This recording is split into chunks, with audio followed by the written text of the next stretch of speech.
Hey everyone, this is Eytan from CommonTime Pathways. I'm really lucky to be joined by Andy Mast. Can I call you Andy or is it Andrew? Andy's fine, yeah. Okay, so Andy Mast here is an associate dean at Lawrence University, and it's wonderful to talk to him, especially because we had a great conversation at the Jazz Education Network conference in New Orleans, which is one heck of a ride anyway. What a cool place and a cool It's a thing to great do. place, yeah. But I'm really excited to talk about creativity, to talk about art, to talk about music, to talk about Lawrence, to talk about everything that's going on, and just hear a bit more about your journey. So go ahead and introduce yourself to the audience, and everybody and anybody. Just go ahead and let us know a bit about what got you here on Common Time's little situation. Awesome. Cool. Well, it started many years ago on a dark and stormy night. Oh, okay. Ooh, we're Andy getting Mast, Lawrence University. I've been here since 2004. I came as the director of bands, so I conducted the wind ensemble and did a variety of things on the faculty side up until a few years ago when I sort of gradually started shifting into some administrative roles and was asked to sort of take on projects and be in certain rooms that I hadn't been in before. And I still loved teaching and conducting, but I also was finding a lot of engagement with kind of getting the 10,000 foot view, and that's sort of been my into administration, where it's now my full-time position. I am not in the classroom anymore, and students at Lawrence University are very, very fortunate for that. But I'm I don't know if that's true. I don't know if that's true. What did you play?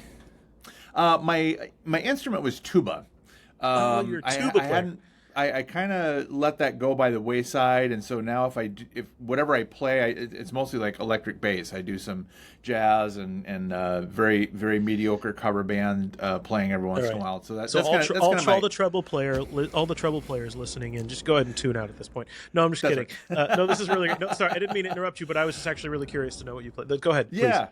Well, and one of my music education stories that I always tell my students is that, so I started playing cello in fourth grade, and I quit because for a variety of reasons, but in retrospect, I think part of it was the orchestra director was kind of I just wasn't comfortable. There wasn't anything overtly horrible, illegal, unethical, whatever, but I didn't like being in that space, although I was decent enough at it and that sort of thing. So I quit. And I was just kind of a middle school whatever, and the band director called me into his office one day. I was in seventh grade. Called me into his office and basically said, "I need a tuba player. You look like you're big enough to hold one. What do you think?" And I'd had enough piano that I knew bass clef and I could navigate basic. And so I started doing it because a bunch of my friends were in band, and that was cool. And then I just started getting into it, and all it took was a band director calling me into his office and saying, "I think you should be doing this." And so for anybody out there who wasn't sure if they want to be in a music ensemble, and the music teacher pulls you into an office and says, "You're going to play this instrument now," you might want to say yes. Because it means you're going to become a very successful, well, I'm making judgments, successful adult. I think both of those terms are questionable, successful and adult. But another reason you and I got along really well in New Orleans was because we have a very similar sense of humor, and that's all good stuff. But this is super cool. So this is awesome, and one of the coolest pieces of that conversation that we started to have was about this role of creativity, and you as a tuba player. I mean, and then as an electric bass player and a jazz player, walking a bass line is like the coolest version. It is. It is so fun. Yeah. Just structured, unorganized, semi-organized, very organized chaos, where you can make a lot of calls and make a lot of moves and make a lot of changes, and that's kind of fun stuff. But I don't know, man. So what was your journey with creativity? You knew how to read bass clef, you played the tuba, but now you're playing electric bass and doing some jazz stuff and all this stuff. What has creativity? How did that kind of manifest itself in your early music journey?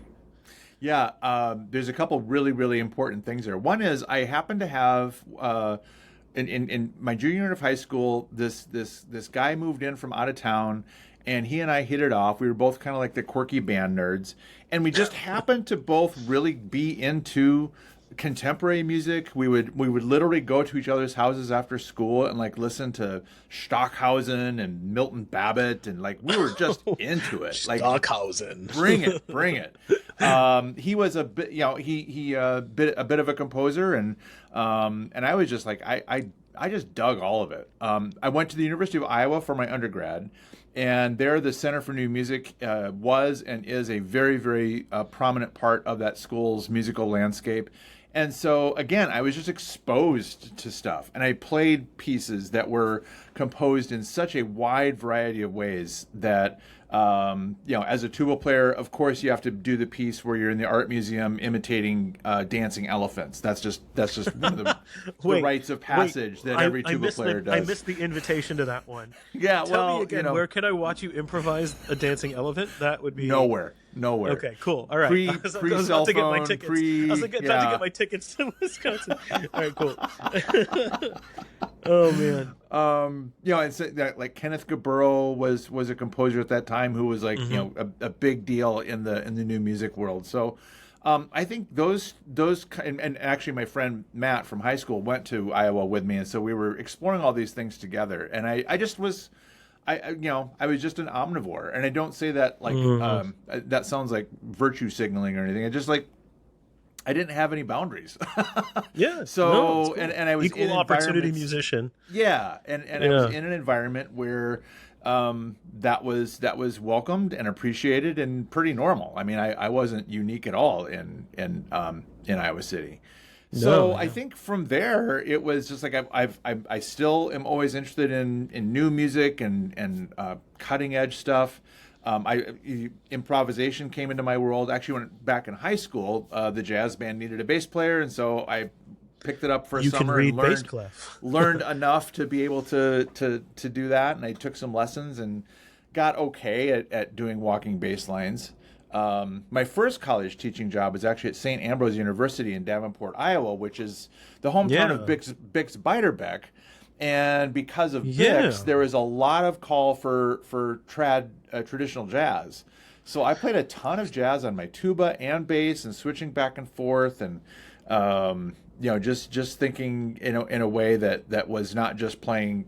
I loved my I loved my Ewald quintets and all that kind of stuff, but my favorite kind of playing was jazz, and so that's been the things that's kind of stuck with me the most.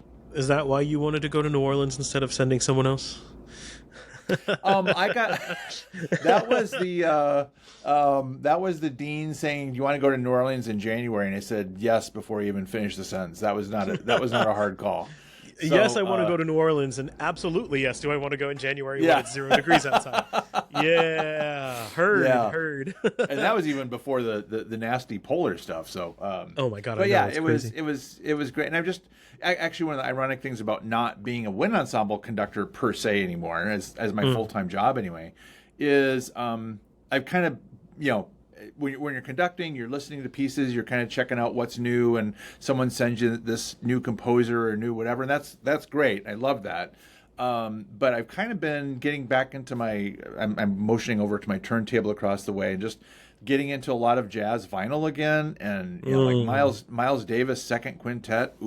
That is just leave me on a desert island with those albums, and I'm good. Are you listening to anybody? Are you listening to anybody current in the jazz world? Can I ask? Yeah, if you can share I am. With our audience here. Let me cheat just a little bit because I always forget names, but I've got my playlists up. One person I've been really into a lot is Melissa Saldano. I believe is her name. That's pretty cool. What's her style? Melodic progressive, I would say.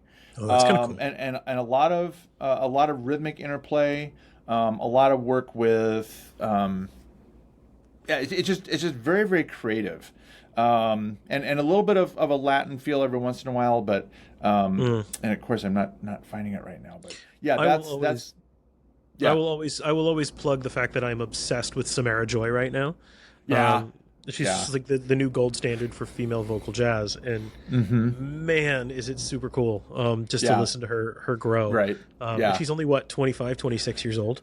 I hate she's people got like that. 3 Grammys. All right. Yeah, I know. It's so easy to hate people who are 25 and winning Grammys. But it's cool stuff. No, but the creative pieces of that, like you said, like melodic progressivism. I mean, how does that happen unless someone like you and your friend who moved in from out of town get to sit in a garage and listen to records and just start to have all this time to just dig into a rabbit hole and start to be creative together, right? That's how they get to that point, is they can actually spend the time necessary in their medium. And so I think one of the things that really triggered me in our conversation in a good way was the idea that you need 2 things to be truly creative, and it's not inborn talent. That's not one of them. Correct. It's the idea that you need knowledge of a medium and time for unstructured play. And we were talking about like basketball. Everyone says, oh, sports aren't creative, and I call BS. That's not true. Yeah. I call BS. People pay for subscription tickets to watch a game because they know how artistic and artful these athletes are with their medium. Like, you watch some of the greatest of the greats play a sport, and it's an art. Tiger is an artistic golf player. You know what I mean? And that's the thing. It's all this time for unstructured play, and how we were talking about high schools. We were talking about how high school bands, orchestras, choirs, even jazz bands don't give themselves enough time to do things like be creative in an unstructured, playful way that really opens their eyes, their ears, their minds to new sounds, new ideas, new rhythmic interplays like you were talking about. And that, to me, and going back to the sports thing, you have a basketball practice. You stretch, you warm up, you run drills, work on a specific skill. There's all your medium. There's all your kind of like your domain expertise, your medium practice. Right. And then everyone has a scrimmage. There's always opportunity to apply that for maybe a third, if not half of the entire time you're together. Like, does that happen ever in a music space? And can it? Should it? How do we do it? How do we make that happen? It's actually funny. I was listening to a podcast this morning with Simon Sinek, and he was talking about basketball as a model for when teams are getting together and practicing. They're not practicing to win. They're practicing to hone. You know, if it's a man-on-man defense, or if it's a triangle offense, or if it's, they're practicing certain techniques and skills and processes in order to achieve as a team what they can't do individually. And I also remember the stories of, Michael Jordan was always the first person to arrive at the arena to practice free throws, and he was always the last person to leave. He was at literally the top of his game, but he was still working on those things. So and I think that's sometimes improvisation can be presented as an easy out for, well, I don't want to work on the structured stuff. I don't want to do, I don't want to work on notes and rhythms. I just want to do whatever. And doing whatever is, fine if that's what you want to call it. But like the Miles Davis Second Quintet is, again, like the epitome of improvisation to me, because those were musicians that were had limitless craft. They had technique. They knew their instruments incredibly well. They knew each other incredibly well. I just got a box set of the Paris, the French sessions. Okay. That when they started the first leg of the tour, it was still with George Coleman on saxophone, and then the last part of the tour is when Wayne Shorter first joined, and that. And George Coleman was great. George Coleman was if that was the quintet, that would have been good. Oh, but when Wayne Shorter joined in, that was he showed up. And that's the cool thing, is that there was an element in there which was only able to be seen because they had the medium content information, that expertise in their field, to be able to then have a conversation with that medium. Right. And when you start to know each other, you start to anticipate each other's conversations. It's almost like a relationship with a person, where you start completing each other's sentences. 100%. And that's so cool. But what is that? That is content knowledge to the nth degree. That is, Yeah. I know this person so well, I don't just know Right. what they're going to say, I know how they're going to say it. And I can then cater my interaction to that person. And that's why the Chicago Bulls were the Chicago Bulls. It wasn't just because Michael Jordan was a phenomenal basketball player. It's because Scotty and Dennis and all the other players on the team knew exactly what Michael was going to do. Don't forget Tony Kukoc. Don't forget Kukoc, man. Wow, we are aging ourselves right now, bro. But but the cool thing is that you have all of these people who know each other's styles so well that they can anticipate each other's moves without really even thinking anymore. And that's when the art really starts to happen. And you know that Go ahead, man. Well, I was just going to jump in because I think another part of our conversation from New Orleans was also related to the basketball thing of to make that happen, you have to be receptive to it.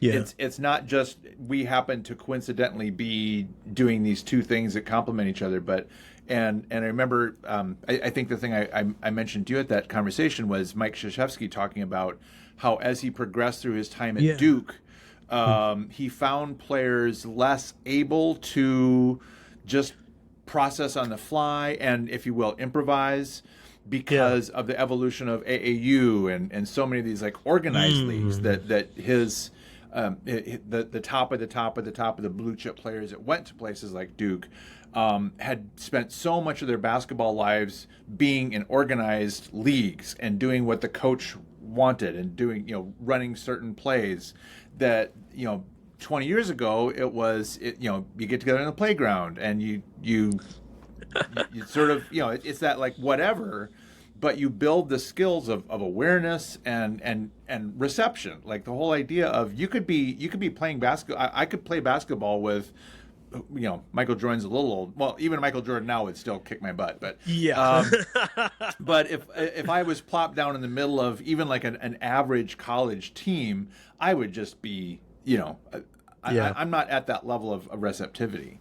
And that's why music is such a good, and especially jazz. If I'm a bassist in a combo, you have to be ready to accept. Like if the drummer starts doing this little extra thing on the cymbel, you should somehow respond to that. Yeah. So I think instead that of just idea giving him the stank face of, you know what I mean? Like, no, actually do something. Yeah, that process of structure versus. Play. We've been kind of centering the conversation around play, and I think that's, in the best sense of the word, that's what it is. Well, and I think that as music teachers, we constantly tell our students not just to play. We tell them to listen. But what are we asking them to do? We're not asking them just to listen for the sake of listening. We're asking them to listen so that it impacts the way they play, impacts the way that they sing, impacts the way that they intone with one another. And to me, it's don't listen because you should be listening. It's listen because you need to be responding with your voice, with your instrument, to how that works. Talk to me about some, you're not in the wind ensemble world anymore, but how do you do that as an ensemble director? How do you get people to listen and respond to each other the way that a basketball scrimmage might do that? I mean, what lends itself to that in the wind ensemble space? What I think of a lot is like you have to set it up as the really hard work that it is. Because it's something we can take for granted. I think, looking versus seeing, listening versus hearing, what is specific and what is focused.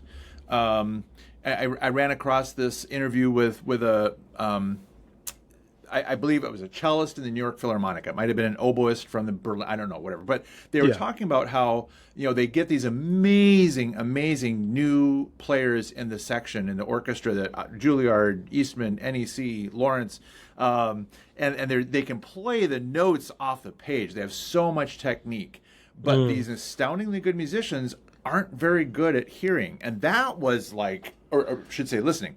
And that was like a really mind-blowing thing to me. Like, we don't, we sort of, we've so hammered home the technique so hard that they feel like they can't let go. Yeah. And they don't, maybe they don't even have the skills to know how to let go or even how to adapt. And, going back to the basketball analogy, should Should you dribble? Should you shoot? Should you pass? And again, we're talking about a very, very high level where the difference is between here and here, not my Right. stupid examples, but the idea is like they A lot just more nuance, yeah. to be a really extraordinary musician. I remember players who played with Claudio Abbado Yeah. said that the one thing about playing with in his ensemble, Berlin Philharmonic or the Lucerne Festival, was like he was such an amazing listener. And when you watch him conduct, you can just tell that like every neuron is firing in his eyes and in his ears and in his communication. And so, so getting back to your question, I think some of these, I would use some of these types of examples of like listening is hard work. Listening needs to be specific and intentional and with an objective. Like you're not just passively listening to, oh, that's a nice sound, okay, fine, but to do what? And at Lawrence we're strictly undergrad, we're working with 18 to 22-year-olds, but it's really interesting to see what happens over the course of time. And I don't say I did this perfectly and universally and amazingly, but it was part of the process for sure. And especially as we sort of got through that like half to 2/3 part of the rehearsal process of, okay, now you have a pretty good sense of your part and at least a hopefully decent sense of the overall piece. And now what? And how you get into the really core music making is by that. And it's a lot of just intention and making it a big deal to make sure they're listening with specificity. So I would sometimes ask general sort of put it out to the crowd kinds of questions of what are you hearing. And it was really interesting to me that there were some students with serious ears who were hearing some like oh yeah, I know that's great, yeah, but it was a way of guiding them into worlds of listening and worlds of music that were just really, really crucially important. And and I think it's also a good way to sort of try to joust at the windmill of perfectionism, because that we're living in the world and students are growing up in a world where everything has to be just so perfect. And I love the Don Quixote situation, mostly because the perfection is a figment of their imagination, just the same as the windmill is not really a monster. That's awesome. Like the perfection doesn't actually exist. It doesn't. I mean, no one will ever hone their craft so much that they actually reach quote unquote perfection. And even if they, in theory, get closer than the next person, no one really cares. No, because you can be the most technically brilliant player and musician in the world. If you can't speak the energy of that piece, if you can't emote the feelings being conveyed in that moment, the audience doesn't feel anything. Right. Because they don't feel the notes. They feel your emotion through the notes. Exactly. And between the notes. That's what makes them, and between the notes. And that's what keeps them coming back. That's what makes them want to buy another ticket. Oh my God, I felt that. And that's where you get to this level. You should hone yourself. I mean, I'm very, very lucky. Actually, I'm wearing my Tanglewood sweatshirt today. Like, I get to sing with the Tanglewood Festival Chorus and perform with the Boston Symphony and the Pops. And when they are on stage, that's like watching the Golden State Warriors play when they're on their best game. I mean, the best game.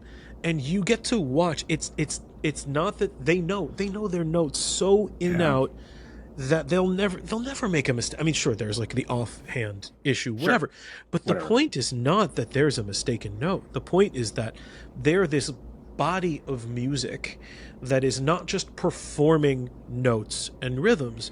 They're having a conversation, not just with the conductor, but with each other and with this journey that the music expresses, and ultimately performing this art with the idea of getting the audience to feel something. If they don't feel something, what does it matter? And that's just, to me, that's where the creativity happens, is in that fluidity between notes, as you mentioned, is in that intensity that grows over a phrase, is that that kind of angst that builds harmonically when you're like, dear God, somebody please give me a tonic.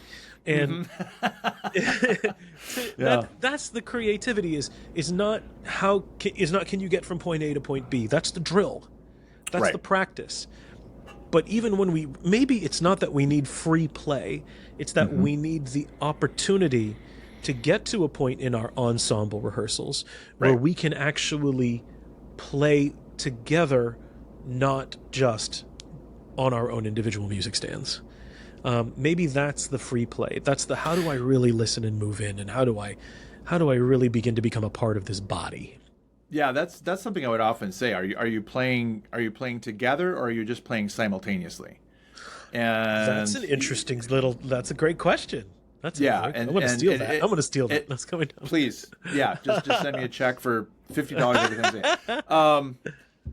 I'm sure I didn't come up with that either. We're all thieves, right? But the idea of you happen to be in the same room with someone else who's doing this, and that's one thing. And again, it's easy. It's one of the things about this beautiful highlight I have in my hair is like it's happening to me too now. Yeah, there's a gift that comes with the perspective of age. And I'm not one of these like suspender snapping, kids can't do this, but it doesn't come naturally, because I remember when I was 22, I was whatever. But I think the notion of being exposed to the idea, like the sense of between, I think is incredibly powerful. I was really fixed. In fact, one of my favorite things is the mind the gap, and I love this because it's such a great set of I gave a little thing on Mind the Gap to our UU fellowship a few years ago, and just talking about like most of the universe is gaps, like the space between neutrons and atoms is mostly gap. Most of what we have in the world is gap. Most of the universe is gap. A golfer once told me trees are 90% air. Yeah. Sorry, go on. and I hit to 10% all the time. So this idea of like minding the gap in terms of tending it, minding the gap in terms of being bothered by it, but the gaps are really, really, really important. And this, the playful imagery that the London Underground came up with in the 60s is it's probably just my own little quirky thing, but I love this idea because even to go, the gaps in our society, the gaps between beliefs and political parties. You're taking this deep today, Andy. Sorry. Let's talk about the Super Stick Bowl. to the music. No, I'm just kidding. No, I love it. I love what you're saying. You're preaching to the choir. Yeah.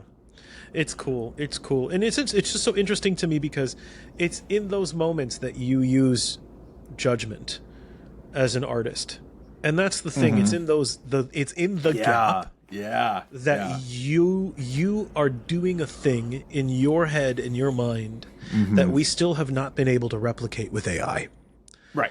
That's that moment when you have to have judgment, when you have to have artistic intelligence, as Stefan Harris likes to say.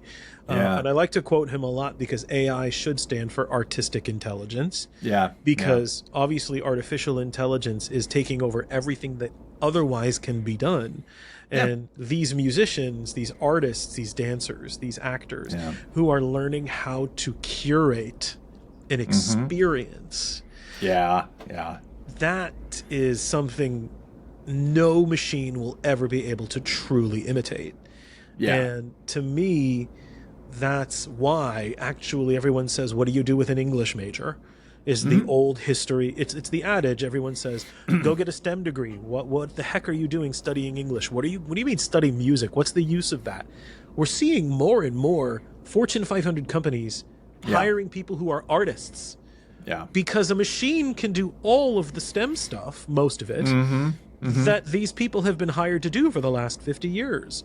And they want someone who has judgment, not someone who has honed their math skills so deep that now all of a sudden they can start to be creative. That's where you get to the theoretical physics and where math starts to become art too, right? And that's cool. All of these sciences ultimately become art at some level of degree.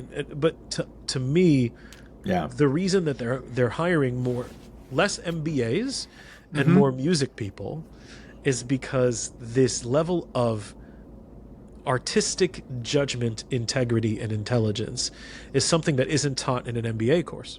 Right. And I think there's the enormous value to thinking about AI as artistic intelligence.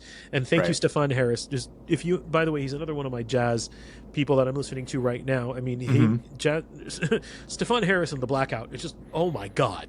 It's so cool. Yeah. And I got to see them at Gen in New Orleans last month, and my God, it's just mind-expanding experience to watch these people not play, to watch these people interact with their instruments. Right. That's the awesome piece. Anyway, all right, soapbox done, I swear. I was going to jump on one thing you were saying about business schools, and I know that like medical and law schools also love musicians, and part of it is also, yes, everything you said, and the two things about musicians that are pretty universally true is they know how to work with other people, and like we've been talking about for a while now, sometimes imperfectly, but they know how to work. They know how to collaborate, because very few musicians are purely just solo. Maybe some pianists here and there, but even pianists have to play for other people and collaborate. So that, and then they also know that musicians are going to be self-motivated. To be any kind of musician, you have to have put time into a practice room. And again, the topic we were talking about a few moments ago about you got to do scales, you got to do lip slurs, you got to do whatever. I'm all the things as a brass player. You have to have done that before you achieve really anything. There is no shortcut to because if you stink at free throws, you're not going to get off the bench very often. Yeah. No. So I think that notion of yes, everything you said, which was so beautiful and elegant, and I loved every bit of it. And we also have this, this ready-made set of skills that has become pretty, and I love STEM. I love math. I'm doing a Khan Academy class right now on probability and statistics, just because I want to learn, and I haven't scratched my math itch for a while, so that's been fun. I haven't done that since I took AP statistics senior year in high school. There you go. Oh my gosh. It's fun to learn things, but nothing. I'm nothing slamming STEM or anything else, but like we really have unique opportunities in music to talk about what we do, and yes, in the face of artificial intelligence and with artistic intelligence. Because like you can tell.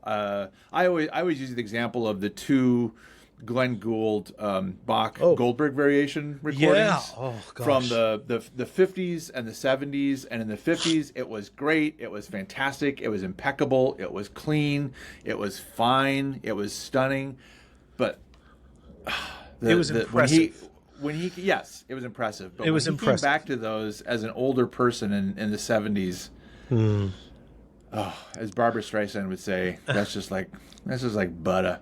I guess Mike Myers impersonating Barbra Streisand. But yeah, anyway, bad metaphor. We'll forgive it. That's it. That's like the use of time and space in a way that, I can't imagine anyway. Sitting from my vantage point, I can't imagine AI really, really, really coming close to that. Oh man. Well, like we're gonna have to. Yeah. I was just gonna say, like you can tell a drum machine track versus a human track. And the drum machine is, again, impeccable, clean, but it doesn't have that, like... No, and a friend of mine, it doesn't react to you. A friend of mine very famously says on a lot of podcasts, in the 80s, everyone thought drum machines were going to take over the world, and people still pay to see live concerts and hear live drummers. Sure did. That's why AI is not going to take everybody's job. It's just going to change the way you do your jobs. And if your job can be taken by AI, then maybe it's time for you to start thinking about how you can engage yourself a little bit less automatically in everyday tasks.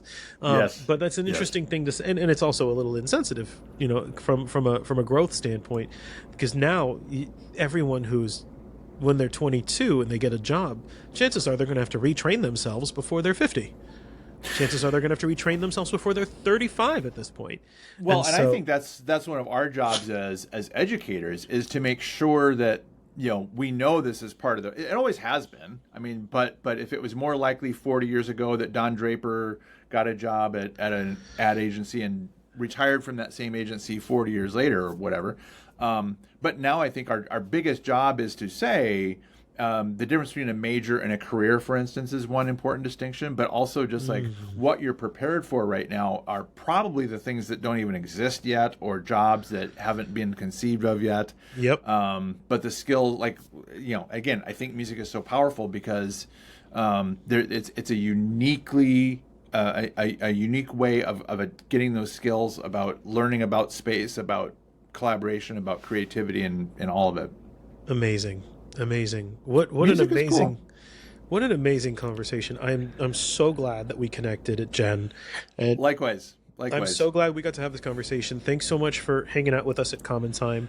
Of course, my pleasure. Andy Mast, Lawrence University. If you all want to hang out, he's very publicly visible. You can see this man just about anywhere. Again, thanks so much for hanging out. What a cool conversation. Thanks again. I really enjoyed it. The time flew. Thank you so much. Really appreciate it. Be well.